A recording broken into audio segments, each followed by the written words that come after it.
Welcome back to Newswatch, folks. We have a dichotomy of weather expected over the next 36 hours.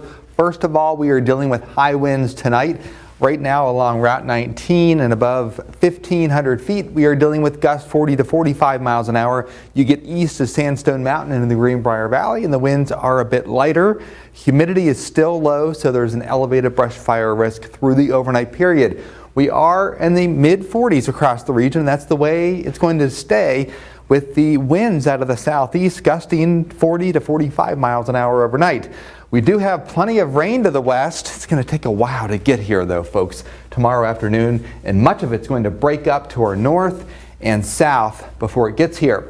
Where we are seeing the winds really starting to stir is eastern parts of Tennessee. We've seen gusts 59 miles per hour, and this is in Greene County. So there's an indication of some of the wind gusts in the highest elevations, and some damage reported in eastern parts of Tennessee. We will wake up to a couple of limbs down, not an extensive power outage damage situation, but don't be surprised if on your way to work tomorrow you see a tree or a small limb across the road. We do have the pressure dropping across the region ahead of that storm system, so if you feel the aches and pains, that's why. So we have the gust 35 to 40 right now. We'll have gusts 40 to 45 miles an hour between about 5 and 9 a.m. And again, watch out for a few small limbs down. Temperatures in the 50s out ahead of the system. Behind it, we are in the 40s, but the good news is that cold air is going to go to our north, following this low pressure as it exits into the Mississippi Valley, upper Mississippi Valley.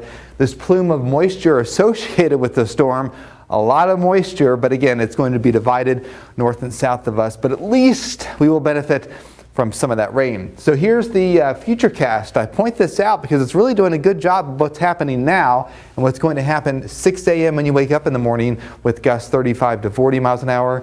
And then the gusts will slowly fade into the 30s tomorrow, still an elevated fire risk because the topsoil is completely dry. By tomorrow evening, we'll still have the gust into the low 30s, but we finally start to subside. The winds do a bit tomorrow night at this time. And we also have some fog concerns as well. But the brush fire concern is still high. So the burn ban has expired at 5 p.m. We'll resume tomorrow at 7 a.m. Do not burn anything outside. 60 degrees is the high tomorrow, so relatively not bad. Fog expected tomorrow night. That is the highest elevations of eastern Raleigh, eastern Fayette, western Greenbrier Valley. Visibility about a half a mile. As we get some of that moisture move in, it'll get trapped underneath that inversion. Now, the rain tomorrow, quarter to a half an inch in the highest elevations. And then, folks, we have a pretty quiet weather pattern until we get to over the weekend. We'll have a couple of shower chances Saturday and Sunday. So your 7-day forecast in writing, there we go, 60 degrees tomorrow and Wednesday, mid-50s with an elevated fire risk here on Thursday. Friday and Saturday, not bad. A couple of showers early on Easter and a few showers on Monday with highs in the 50s. We are back with more news after the break.